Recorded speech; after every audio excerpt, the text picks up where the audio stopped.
Hello, everybody, and welcome to Peace and Love, the pulse of humanity, P.U.L.C.E. of humanity. So that's peace, unity, love, collaboration, and embrace. And today I am so happy to have with me Michelle Jacob, who I met so recently, but she just exudes this whole peace and love vibe that I knew that I had to have her come and speak with me about being a space of peace and love in this challenging time for humanity. So welcome, Michelle. Before Michelle starts with, all her words of wisdom, I'm going to read her bio. And one of the reasons I'm going to read her bio is I would never remember all this stuff, but also because, like I said, I just met her. So I don't really know these details of her background. So Michelle Jacob is a certified practitioner of the heart math interventions, an EFT practitioner, and a mindfulness coach.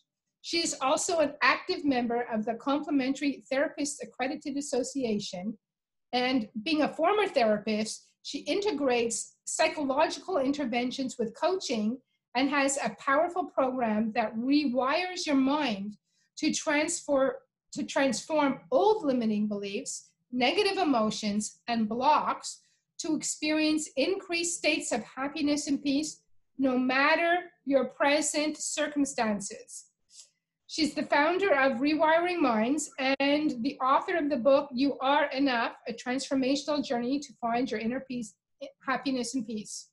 And that book is going to be released in a couple of months in May of 2020. So welcome, Michelle. So I think it would be really awesome coming from, all this stuff that I just spoke about the peace and love that you just so naturally exude. Share with us a little bit about how do we be happy even inside of this place of global chaos, let's call it. Global challenge, global how do we take that? How do we shift our mindset to lemonade? Yeah, when life gives you lemons, right? Yes. So see, the way I like to explain it to people is, as humans, we naturally like to focus on what's going wrong. That's just part of our evolution, right? So back in the days when we were hunters and gatherers, we needed to be vigilant. We needed to look out for danger. But these days, we don't have that kind of danger. Well, right now with the COVID virus, it seems that way, right? But we are still safe. We're all in our homes. We're not dying. The tiger's not going to attack us right away, right? But the problem is, because we have that kind of thinking, that's what we do. We want to focus on what's bad. So many people have switched on the TV, and all the TV is telling them is be fearful, be fearful, be fearful. And I want to say it's okay. It's okay to feel the fear. It's okay to feel the anxiety at this time, because I know there was a lot of shaming around that too during this time. But it's okay. It's okay. As humans, we're going to feel all of this because of the uncertainty.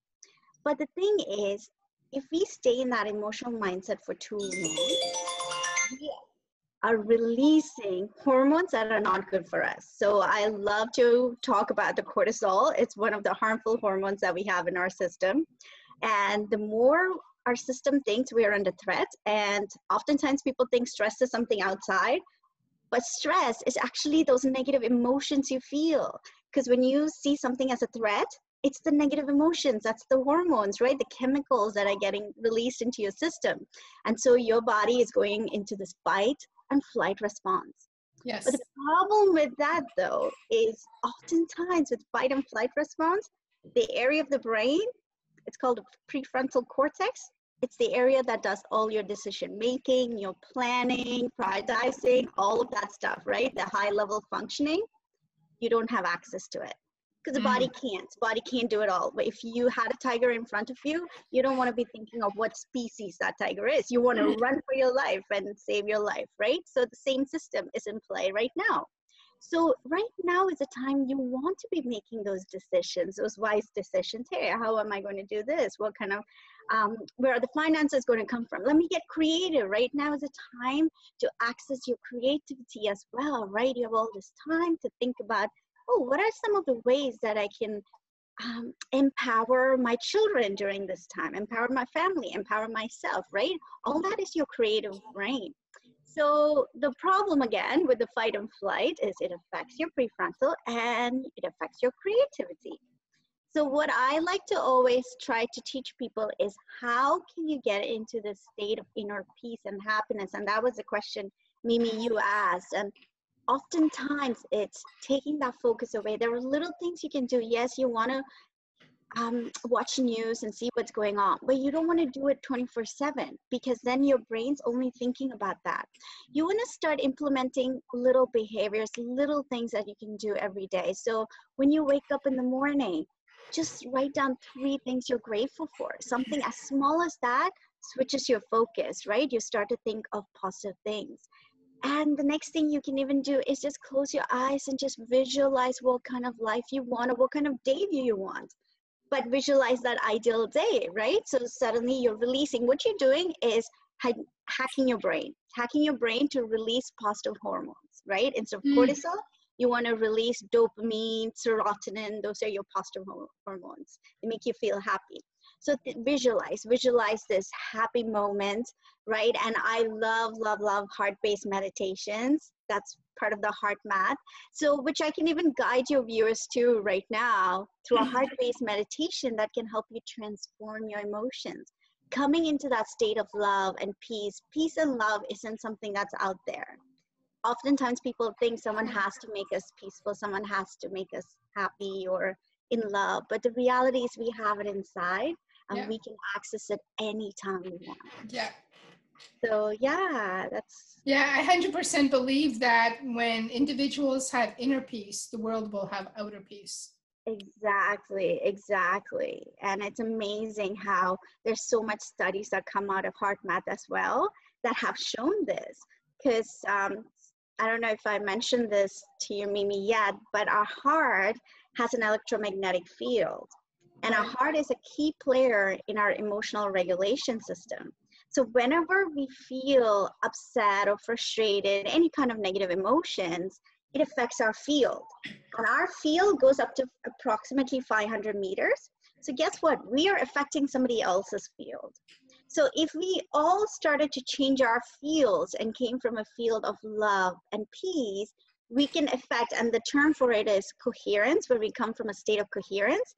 We can affect the coherence of other individuals and we can come into a state of global coherence. And I feel like that is what we need during this time. We do. Yeah. So I'm excited to take your viewers through a meditation that can get them into a state of coherence. Okay, let's do it. Some love. All right. So I'm just going to invite everyone to sit up nice and tall. Even place a hand on your heart. Let's give ourselves a little bit of hug. And again, everything we do, we're biohacking, right? So just placing a hand on your heart is releasing oxytocin. It's like giving yourself a little hug. I'm just going to invite everyone to close your eyes and just notice what you're feeling. You're not trying to change anything. Just notice your breath, notice your thoughts. Oftentimes we want to get caught up in our feelings, caught up in the thoughts. That's when we go down the rabbit hole. You just want to observe what you're feeling. Are you feeling anxious? Are you feeling scared for the situation? Just notice. And see if you can notice the area of your heart. See how your heart is feeling.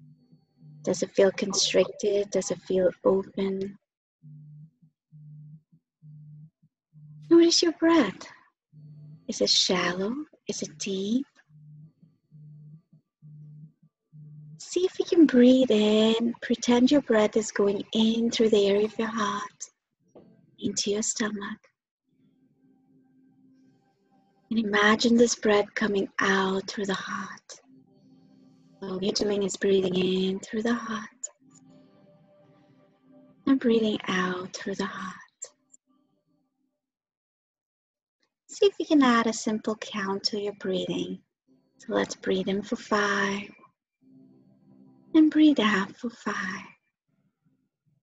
Breathing in 2, 3, 4, 5. Breathing out 2, 3, 4, 5. Breathing in 2, 3, 4, 5. Breathing out 2, 3, 4, 5. One last time. Breathing in 2, 3, 4, 5. Breathing out 2, 3, 4, 5. Now just bring to mind a place you've been to that was beautiful, or someone you love unconditionally.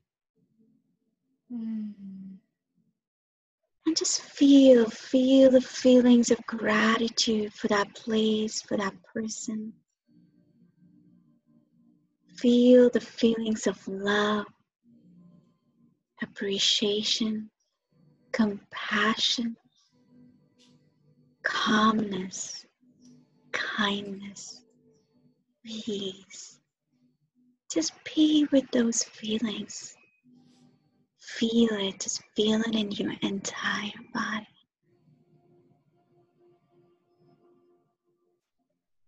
And whenever you're ready, you may open your eyes.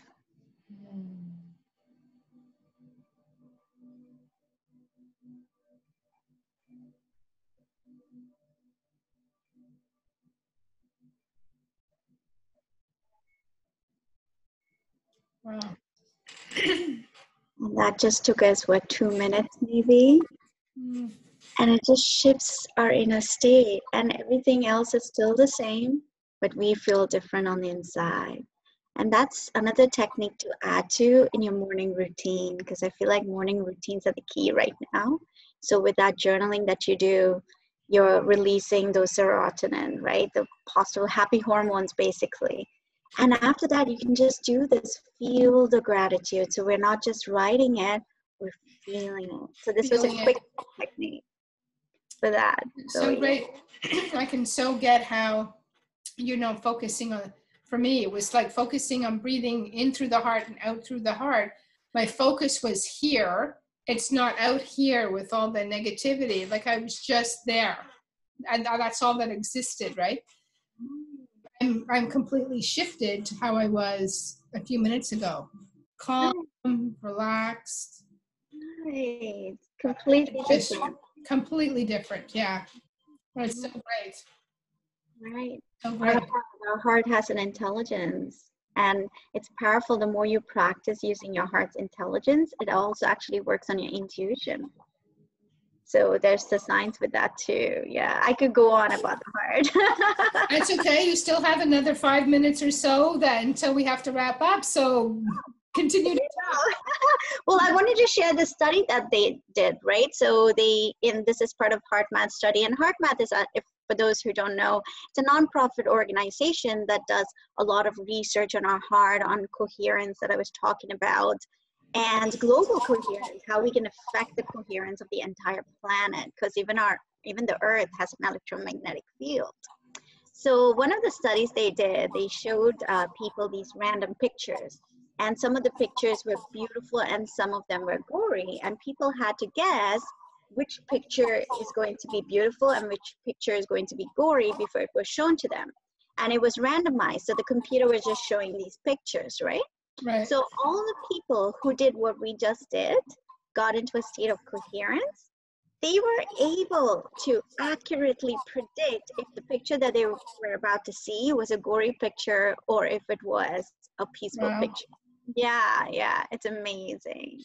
And yeah, there was this other study that came into my mind, so I have to share that as well.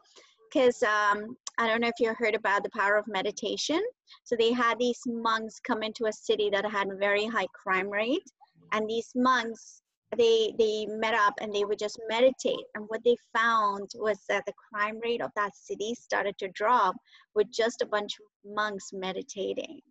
Wow. So power in group meditation, all of us coming together and getting into the state of coherence actually just exponentially increases the frequency of this world. So yeah, it's something That's so interesting. And so I guess that's why you're doing the meditations on Friday afternoons so that we can come together as a group. Why don't you tell us a little bit about that? So I usually do online group coaching though, but this time I was like, because of what's going on, I figured it's going to take another 8 weeks for everything to go back to normal. So I wanted to offer something for everyone. And for the next 8 weeks, what I wanted to do was get a group of individuals together where we're going to empower each other. We're going to get into the state of positivity, but at the same time, we're going to meditate together.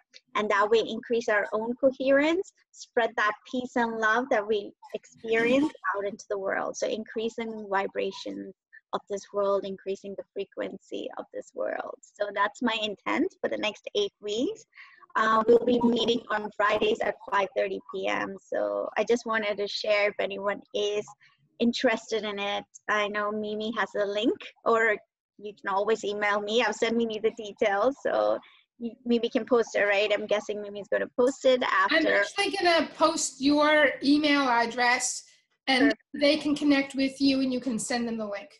Perfect. Yes, that is perfect. So just connect with me and I will send you guys the Zoom link. So yeah. That'll be awesome. Okay, so any final words you'd like to impart to our viewers? Peace and love.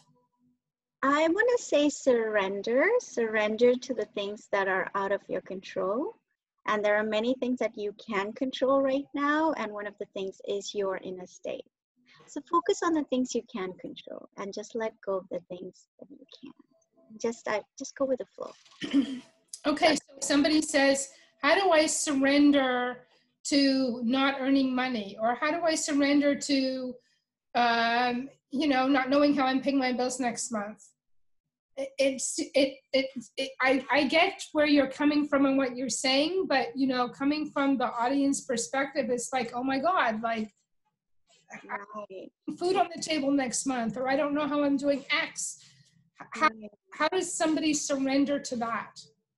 And you know what's, and financial is something important to everyone. And I would acknowledge that it's okay to feel that way, right? It's okay to feel that way, but we can look at the situation from a place of love, or we can look at the situation from a place of fear, because we can't do both, right? So, and for your own sake, for your own health, your physical and mental health, you always want to choose to come from a place of love versus a place of fear, because I explained how about the negative hormones. So what I would say is when we come from a place of love, we often do surrender because we are like, okay, I can't control this, but this is the best I can do right now. And that's what I'm going to do. Because the situation is not going to change no matter where we're coming from, right? The financial difficulty is going to be there. But what can we do about it right now? The more you get into a place of love, you're going to tap into your creativity. Maybe you might not even realize there are other ways that you can make money at this time. But in that mode of stress, there's no access to creativity. Right. I think also when people come from a place of love and think about, okay, I'm panicked now. I acknowledge that I'm panicked now and I'm worried.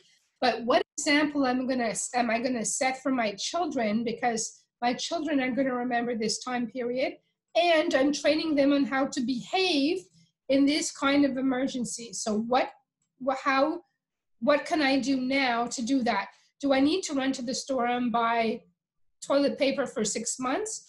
Or can I talk to them about finding peace inside them?